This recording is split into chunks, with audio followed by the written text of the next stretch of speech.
जल महोत्सव कार्यक्रम का हुआ आयोजन। दमोह जिले के ग्राम आमखेड़ा में जल जीवन मिशन के तहत जल संरक्षण और जागरूकता को बढ़ावा देने के उद्देश्य से जल महोत्सव कार्यक्रम का आयोजन किया गया। कार्यक्रम में जनप्रतिनिधियों, अधिकारियों और ग्रामीणों ने भाग लेकर जल संरक्षण का संदेश दिया। आपको बता दें कि मध्य प्रदेश जल निगम की परियोजना क्रियान्वयन इकाई दमोह द्वारा आयोजित इस जल महोत्सव का उद्देश्य ग्रामीण क्षेत्रों में स्वच्छ पेयजल उपलब्धता और जल संरक्षण के प्रति लोगों को जागरूक करना था। कार्यक्रम में दमोह जनपद पंचायत अध्यक्ष प्रीति कमल ठाकुर ने कहा कि जल जीवन मिशन के माध्यम से हर घर तक नल से जल पहुंचाने का लक्ष्य रखा गया है और इसके लिए जन भागीदारी बहुत जरूरी है। कार्यक्रम के दौरान ग्रामीणों को जल संरक्षण, जल के सही उपयोग और पानी बचाने के तरीकों के बारे में जानकारी दी गई। साथ ही ये भी बताया गया कि गाँव का विकास तभी संभव है जब पानी का सही प्रबंधन किया जाए।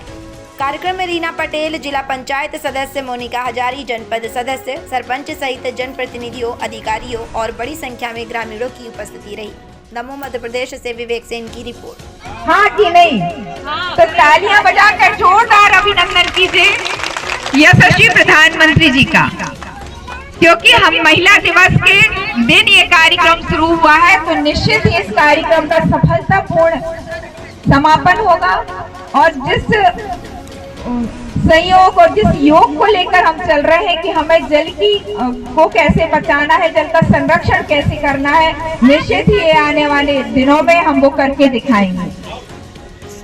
तो आप सभी ने कुछ सालों पहले, 1-2 साल ही निकले हैं, कोरोना काल देखा।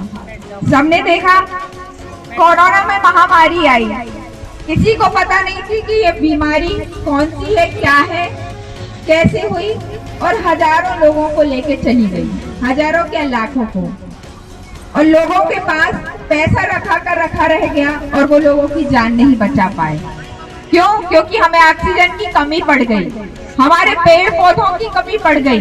अगर आप गांव से बाहर निकलते हैं, शहरों में जाते हैं, तो पेड़ नामात्र के मिलते हैं। फिर भी आजकल हमारी सरकार इतनी वृक्षारोपण और का कार्यक्रम चला रही है जिसमें इसमें गति आई है, और निश्चित ही आगे आने वाले दिनों में ये गति नई ऊंचाइयों को छुएगी।